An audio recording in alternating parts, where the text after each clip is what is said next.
नमस्कार दोस्तों, स्वागत है आप सभी का ऑनलाइन अड्डा फॉर स्टडी यूट्यूब चैनल पर। इस वीडियो में हम बात करने वाले हैं कई बड़ी और लेटेस्ट अपडेट के बारे में। एक एक करके सारी अपडेट हम कवर करेंगे। तो चलिए दोस्तों वीडियो शुरू करते हैं। दोस्तों आगे बढ़ने से पहले हम बात करने वाले हैं बिहार शिक्षक बहाली प्राथमिक विद्यालय में अध्यापक बनने के लिए सबसे बेस्ट बुक के बारे में, जो कि चक्षु प्रकाशन की है। ये स्टडी गाइड आपको देखने के लिए मिलती है, जिसमें आपके पाठ्यक्रम का पूरा कवरेज मिलता है। चाहे अगर बात की जाए आप सभी के पेपर 1 को लेकर हो या पेपर 2 के बारे में, 2500 से ज़्यादा आपको बहुविकल्पी क्वेश्चन देखने के लिए मिलते हैं और बिल्कुल नए पाठ्यक्रम पर आधारित इस पुस्तक को तैयार किया गया है। क्योंकि इसका विज्ञापन जो निकाला गया है 26/2023 शिक्षा विभाग बिहार के माध्यम से, उसी के आधार पर पैटर्न को तैयार करके बनाया गया है, जैसा कि आप सभी अपनी स्क्रीन पर देख सकते हैं। इस बुक में आपको थ्योरी के साथ साथ मिलते हैं परीक्षा में आने वाले सभी महत्वपूर्ण क्वेश्चन, साथ ही साथ आप सभी को मिलती है सटीक उत्तरमाला, और सटीक उत्तरमाला के साथ आपको मिलता है व्याख्यात्मक हल भी। गाइड के साथ साथ चक्षु प्रकाशन का प्रैक्टिस सेट भी आता है, जिसके साथ आप सभी अपनी तैयारी को और भी मजबूत बना सकते हैं। इन दोनों के लिंक मैंने आपको वीडियो की डिस्क्रिप्शन में दे दिए हैं। आप चाहें तो अमेजोन या फ्लिपकार्ट से या फिर अपने नज़दीकी स्टोर से परचेज कर सकते हैं। लिंक वीडियो की डिस्क्रिप्शन में है। जैसा कि दोस्तों आप सभी जानते हैं कि विद्यालयों के अंदर आउटसोर्सिंग के माध्यम से जब शिक्षक भर्ती होती है तो उसमें बहुत सारी समस्याएं सामने आती हैं, क्योंकि आउटसोर्सिंग के माध्यम से सरकारों की तरफ से भर्तियां तो कर दी जाती हैं, जिसमें हम कह सकते हैं कि कम मानदेय में, यानी कि कम वेतन के अंदर काम उतना ही लेना होता है जो कि सरकारी शिक्षक करते हैं। लेकिन बाद में समस्याओं का सामना ये करना पड़ता है कि जिस सरकार के माध्यम से अपने फ़ायदे के लिए संविदा पर शिक्षक भर्तियाँ की गई थी, उनको तो यहाँ पे फ़ायदा मिल जाता है, लेकिन वहाँ पे काम करने वाले जो कर्मचारी होते हैं उनका आधे से ज़्यादा जीवन ऐसे ही निकल जाता है। शिक्षा मित्रों को लेकर समय समय पर बहुत सारी अलग अलग मामले आप सभी के सामने आते रहे हैं। कई बार सरकारों के माध्यम से उनको परमानेंट किया जाता है, तो कई बार सरकारों के माध्यम से उनको यहाँ पे मानदेय बढ़ाया जाता है, लेकिन फिर भी ये विवाद खत्म नहीं होते हैं।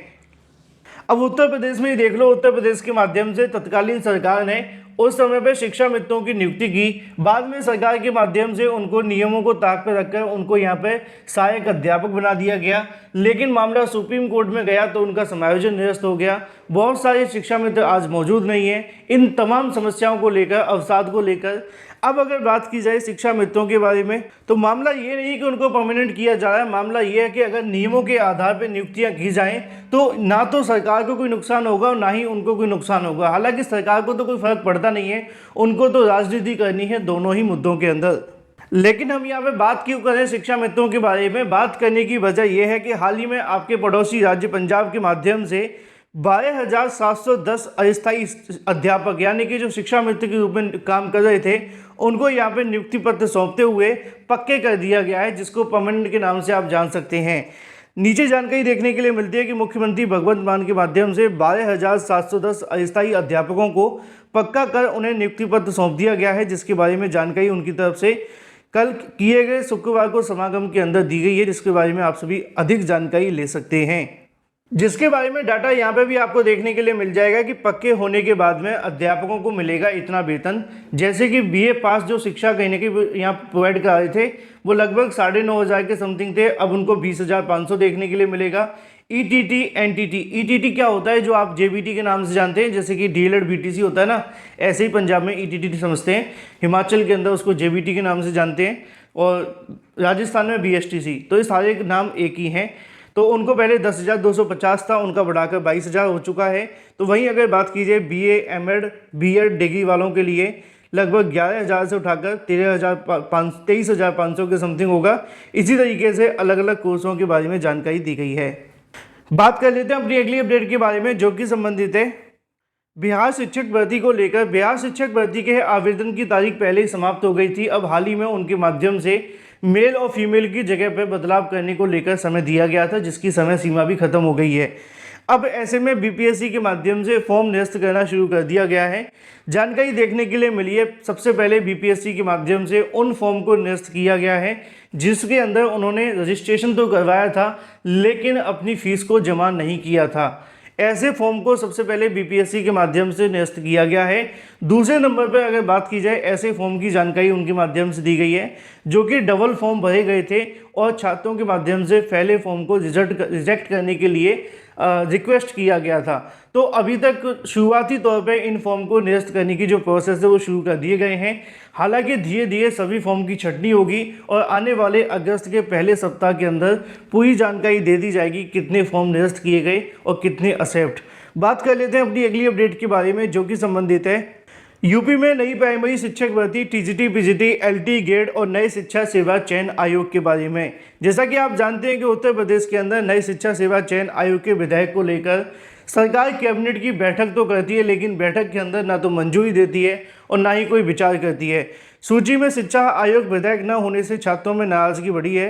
रोजगार के लिए एक बार फिर से एकजुट हुए छात्र आंदोलन करेंगे। प्रदेश में शिक्षक भर्ती, एलटी ग्रेड, पुलिस समेत अन्य तमाम प्रस्तावित भर्तियां युवा 5 साल से इंतजार कर रहे हैं। टीजीटी, पीजीटी, असिस्टेंट प्रोफेसर भर्तियां भी लटकी हुई हैं और इनको जानबूझकर लटकाया जा रहा है, ऐसा कहना है छात्रों का। दिसंबर 2019 से उत्तर प्रदेश नई शिक्षा सेवा चयन आयोग के अधिनियम पारित करने के लिए तैयारी शुरू की गई थी। इसमें अभी तक 3 जनवरी 2023 को मुख्यमंत्री की घोषणा के बावजूद भी मसौदा तैयार होने के बाद भी कैबिनेट के माध्यम से स्वीकृति न मिलने से एक बार फिर से शिक्षा सेवा आयोग गठन अधर में लटक चुका है। उक्त बातें 2 अगस्त को अभ्यर्थियों के माध्यम से धरना प्रदर्शन के माध्यम से सरकार तक पहुंचाने का प्रयास किया जाएगा। इसमें सभी अभ्यर्थी एकजुट होकर अपनी मांग के लिए आने वाले हैं, जिसमें नई शिक्षक भर्ती को लेकर बात की जाए या फिर एलटी ग्रेड शिक्षक भर्ती, टीजीटी, पीजीटी या फिर नई शिक्षा सेवा चयन आयोग, क्योंकि सभी के सभी जो काम रुके हुए हैं वो नए शिक्षा सेवा चयन आयोग की वजह से ही कृपा रुकी हुई है।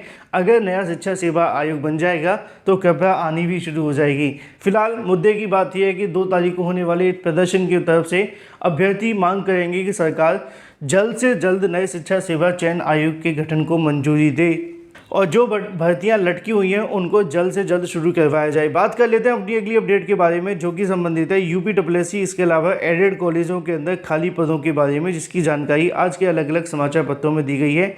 एडेड महाविद्यालयों में 50 पद खाली हैं। अशासकीय सहायता प्राप्त एडेड माध्यमिक महाविद्यालयों के अंदर 60 से अधिक पद खाली हैं। इन पदों पर 2 वर्ष पहले भर्ती शुरू हुई थी। चयन होने के बाद भी कई प्राचार्य अलग अलग कारणों से इस्तीफा देकर अपने मूल पद पर लौट गए हैं। ऐसे में ये भी महाविद्यालय प्रभारी के भरोसे चल रहे हैं। फिलहाल बड़ी संख्या में पद खाली हैं, लेकिन पद खाली होने के बावजूद भी भर्ती नहीं हो पा रही है, क्योंकि आप जानते हैं कि नया आयोग बनेगा तभी भर्ती करेगा हर भर्ती को लेकर। अगर बात की जाए कृषि प्राविधिक सहायकों की भर्ती के बारे में, तो लिखा हुआ है उत्तर प्रदेश लोक सेवा आयोग के माध्यम से संशोधित विवरण भेजा जाएगा। उत्तर प्रदेश अधीनस्थ सेवा चयन आयोग से कृषि प्राविधिक सहायकों के 3466 पदों पर होने वाली भर्ती, उत्तर प्रदेश लोक सेवा आयोग से पहले भर्ती शामिल 906 अभ्यर्थियों का विवरण नहीं भेजा गया, इसलिए भर्ती शुरू नहीं हो सकी। एक बार इसका विवरण भेजा गया गलत फॉर्मेट के अंदर, लेकिन अब उनके माध्यम से सही फॉर्मेट के अंदर फिर से भेजा जाएगा, जिससे कि जो भर्ती लटकी हुई है उसको शुरू किया जा सके। 3466 पदों पर कृषि प्राविधिक सहायक भर्ती आपको देखने के लिए मिलेगी। Thank you for watching this video.